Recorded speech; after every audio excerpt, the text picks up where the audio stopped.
guys, this thing is badass. It is one sexy looking FJ1200, probably one of the nicest looking ones I've seen. Mr. Warren, the gentleman I purchased this from, bought this bike brand spanking new in 1989 and lavished it with love and care its entire life. The only reason he sold it, I met him at the Rice-A-Rama motorcycle swap meet, and I had my trailer there, cash for bikes, and he came up and said, hey, I've got an FJ1200 and a GPZ 1100 and a Suzuki 650 that he wanted to sell. I bought all three bikes. This one he bought brand spanking new, and man, I just love the paint job he put on this thing. It's got like a Kenny Roberts road racing look to it, and the black and yellow. It's got the, of course, partial to the American flag on there too, but just the way the paint job laid down on this thing is freaking beautiful. Only 34,000 original miles on it. He custom ordered a matching Corbin seat with the yellow, black, and white piping on there to match beautifully. It's got a full Vance & Hines stainless steel exhaust system, and the bike is in impeccable condition. It is a true definition of a super bike, but it also doubles as a sport touring bike. A super big, comfy saddle, nice seat to peg relationship, even for a 6'2", 220-pound dude like me. It's super comfortable. The fairing gives you 3/4 coverage. You tuck down under it, and you can just go all day long, 80, 90 miles an hour. It's an absolute monster on the highways.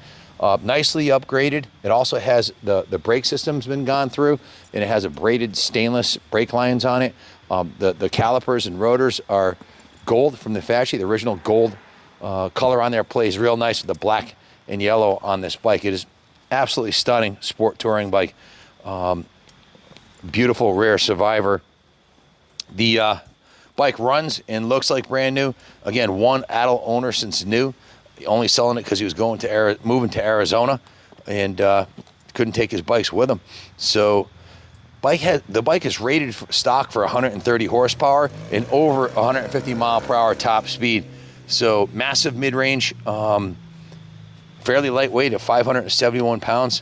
Just, there's a cult following on these FJ1200s, and for good reason. I'm kind of jaded.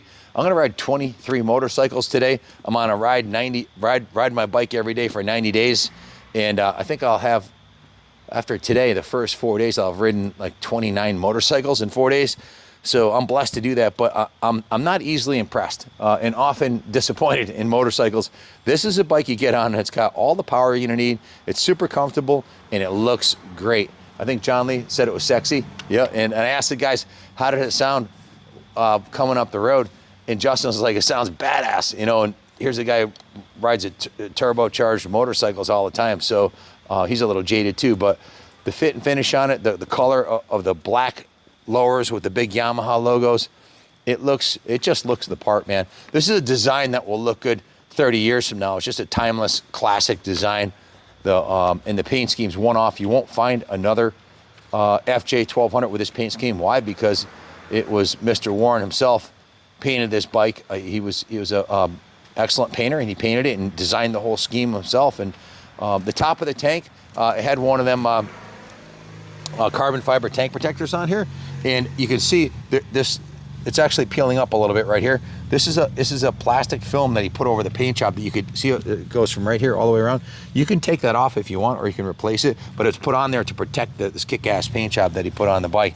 So just a beautiful piece. We went right through it when we got it and did a bunch of other upgrades to it. We put a brand new top of the line Yuasa battery on it, put a brand new Motul engine oil in it, new OEM oil filter.